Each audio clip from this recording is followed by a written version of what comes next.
नमस्कार मित्रों, स्वागत है आपका भक्ति सागर चैनल में। आज हम नवरात्रि के अंतिम दिन सुनेंगे क्षमा प्रार्थना। नवरात्रि के अंतिम दिन क्षमा प्रार्थना क्यों करनी चाहिए, आइए जानते हैं। नवरात्रि के 9 दिनों में हम देवी माँ की पूजा, व्रत और पाठ करते हैं, लेकिन कभी अनजाने में पूजा में कोई त्रुटि रह जाए, मंत्र गलत हो जाए, समय पर आरती न हो पाए या ध्यान पूरी तरह से न लग पाए, इसलिए अंतिम दिन क्षमा प्रार्थना की जाती है। यह माँ दुर्गा से हमारी सभी भूलों के लिए क्षमा मांगने का साधन है। क्षमा प्रार्थना करने से साधक का व्रत पूर्ण माना जाता है, माँ की कृपा और आशीर्वाद मिलता है और साधना सफल हो जाती है। इसलिए भक्तों नवरात्रि के आखिरी दिन क्षमा प्रार्थना अवश्य करें। आइए सुनते हैं क्षमा प्रार्थना।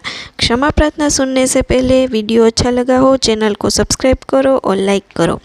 अपराधसहस्राणि क्रियेन्ननिशं मया दशोम्यमिति मामत्वा क्षमस्व परमेश्वरी।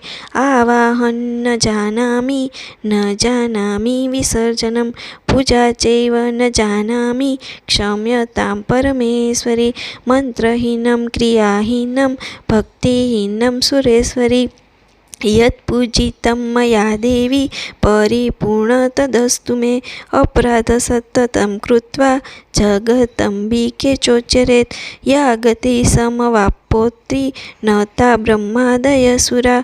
सा परास्मि शरणं प्रार्थ्वा जगदम्बिके।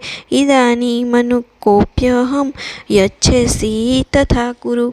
अज्ञानास्मृते प्राणिनोद्य यस्योन्मधिकं कृतं तत्सर्वक्षमस्यां देवी प्रसीद परमेश्वरी।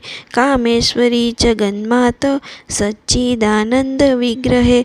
गृहाणाचर्मि मा प्रीत्या प्रसीद परमेश्वरी। गृहाति गृहगोप्त्रीत्वं गृहाणासं कृतं जपं सिद्धिर्भवतु मे देवी तत्त्वश्राद्धा सुरेश्वरी। तो नवरात्रि के दिन अंतिम दिन क्षमा प्रार्थना बोलने से बहुत लाभ होते हैं। वीडियो अच्छा लगा हो तो चैनल को सब्सक्राइब करना और वीडियो को शेयर करना।